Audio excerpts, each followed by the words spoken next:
Hey everyone, I thought I'd do something a little bit different for you guys and show you my overnight oat recipe. So I like to get the most amount of sleep I can in the morning, so I like to prep my breakfast the night before so that I can just wake up, eat it straight away and go to the gym. So we go in with 3/4 of a cup of oats. I like to use Harraways oats because there's less sugar and they're absolutely delicious. Then we go in with 3/4 of a cup of milk. I just use cow milk. Then we go in with half a cup of Greek yogurt. I use the vanilla flavour. Then, sorry I spilled this one, but we go in with 2 tablespoons of maple syrup. After the 2 tablespoons of maple syrup, we go in with half a teaspoon of vanilla essence and then half a teaspoon of cinnamon. Doesn't matter what order those go in.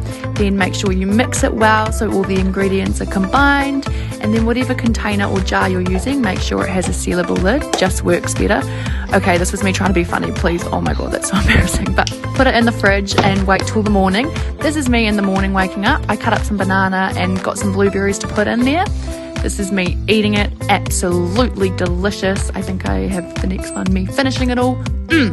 Well, here you go guys. So this is a quick, simple, yet delicious breakfast, and this is me all energized after it, going to the gym.